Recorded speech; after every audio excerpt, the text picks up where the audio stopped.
Hi, good day everyone. Today I will going to report the constructing true false test. What is true or false? And where we are going to use true or false questions.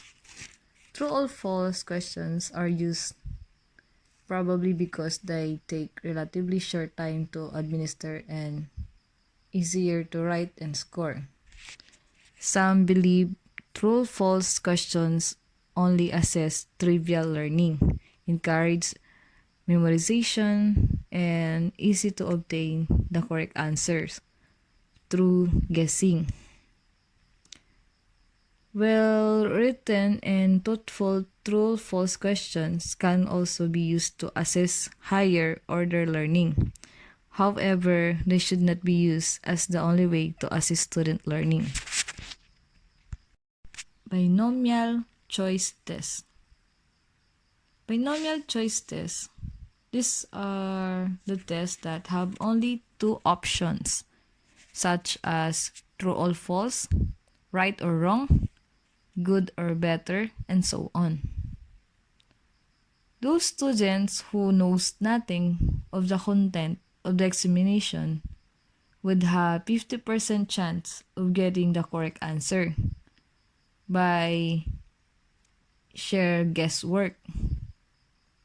Although correction for guessing formulas exists, it is the best that the teacher ensure that a true or false item is able to discriminate properly between those who know and those who are just guessing.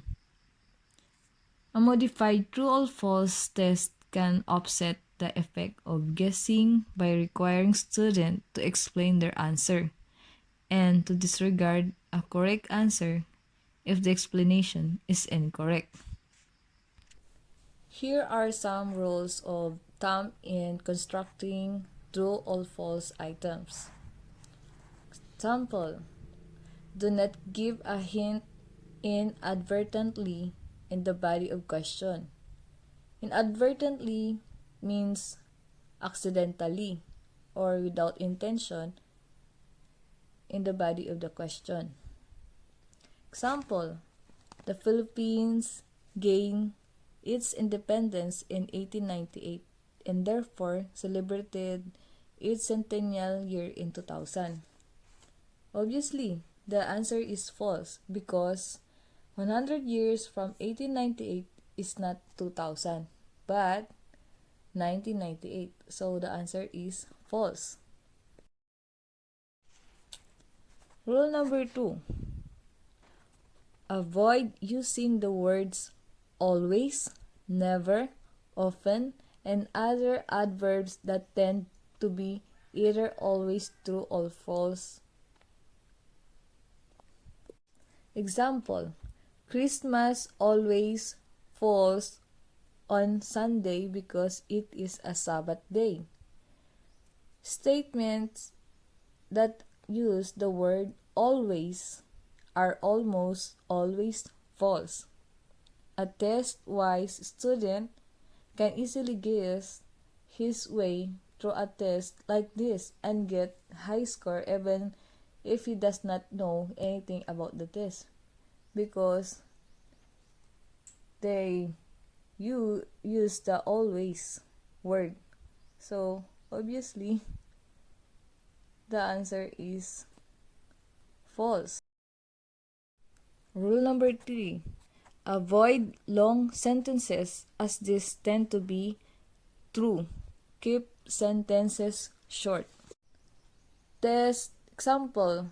Test need to be valid, reliable, and useful, although it would require a great amount of time and effort to ensure the test possesses these test characteristics. Notice the statement is true. However, we are also not sure which part of the statement is deemed true by the student. It is just fortunate that in this case, all parts of the sentences are true and Hence, the entire sentence is true.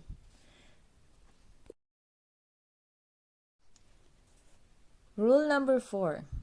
Avoid trick statements with some minor misleading word or spelling, anomaly, misplaced phrases, etc.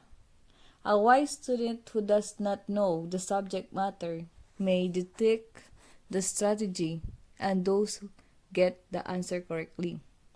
Example: true or false. The principal of our school is Mr. Albert P. Panadero. The principal's name may actually be correct, but since the word is misspelled and the entire sentence takes a different meaning, the answer would be false. This is an example of tricky but literally useless item. Let's go to rule number 5. Avoid quoting verbatim from reference materials or textbooks. Quoting verbatim means in exactly the same words as were used originally, copied, or quoted. This practice sends the wrong signal to the students that is necessary to memorize the textbook word for word, and those acquisition of higher level thinking skills is not given due importance. Example, when you quote someone exactly without changing anything. Rule number 6. Avoid specific determiners or giveaway qualifiers. Students quickly learn that strongly worded statements are more likely to be false than true. For example, statements with never, no, all, or always, they are the moderately worded statements that are more likely to be true than false. Statements with many, often, sometimes, generally, frequently, or some should be avoided. I repeat, the example of the statements that are more likely to be false than true are never, no, all, or always.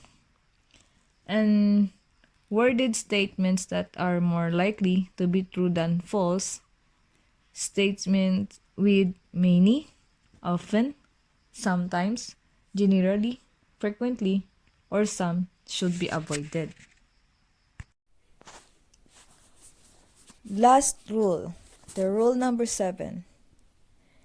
With the true or false questions, always avoid a grossly disproportionate number of either true or false statements, or even patterns in the occurrence of true and false statements. True or false questions consist of statement that requires a true or false response. Other variation of true or false, as well as such as yes or no, correct and incorrect, and agree or disagree, which often used in survey. That's all about my report. Thank you very much and have a good day.